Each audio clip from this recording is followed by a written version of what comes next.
Smartwatches are finally starting to become more affordable without sacrificing important features. Case in point, the Galaxy Watch Active. Pitched as a lower-cost version of last year's Galaxy Watch, Samsung has boiled that flagship smartwatch down to its essentials. It ditched the rotating bezel, pared down the design, and slapped on the word active to appeal to sportier users. Those of us familiar with Samsung smartwatches will immediately notice the missing rotating bezel. I'm bummed that it's gone since it offered extra precision when navigating Tizen's side-scrolling interface, but the good news is that thanks to its absence, the Galaxy Watch Active is noticeably smaller and lighter than the Galaxy Watch. In fact, Samsung says the Active is 20% smaller and about 60% lighter. That's great for comfort, but overall, I think the Active looks bland without the bezel, like a generic version of its more expensive brother. That might be because I have the plain black version instead of the silver, green, or rose gold options, but hey, at least it's not ugly and will blend in with most outfits. Without the bezel, you'll have to rely on the watch's 1.1-inch touchscreen and 2 buttons on the side to navigate the OS. Because the Active's 40mm face is smaller than the Galaxy Watch, it was sometimes difficult to precisely interact with the screen. This watch is not a friend to fat fingers. Tizen without a rotating bezel is also a little more swipe reliant than I'd like, and going through all my notifications that's stacked up on the left of the watch face takes some time. Overall, the interface is relatively intuitive. The dual-core Exynos 9110 CPU inside chugged along smoothly for the most part, though sometimes it struggled to register my touches or launch an app. In addition to the screen, you can use the 2 side buttons to work the interface.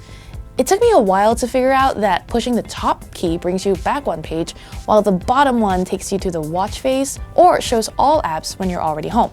You can also hold down the top button to start Samsung Pay and long press the bottom key to turn the watch on or off.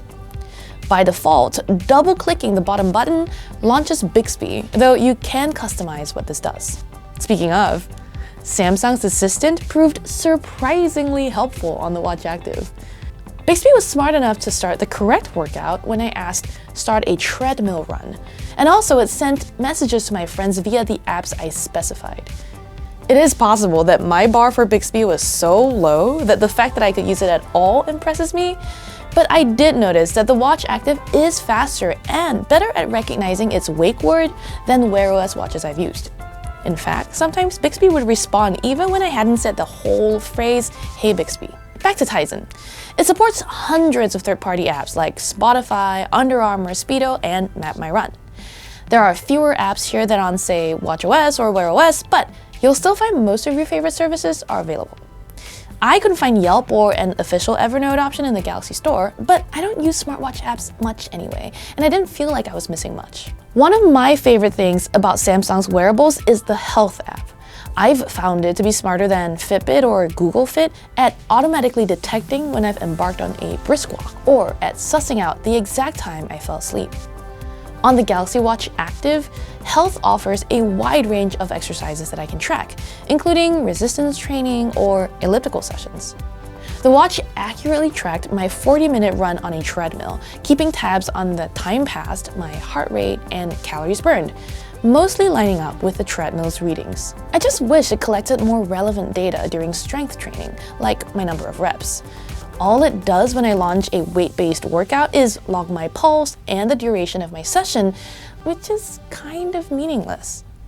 To be fair though, most watches don't do that yet, with the exception of some Garmin wearables. One thing the Active does offer beyond most of the competition is stress measurement.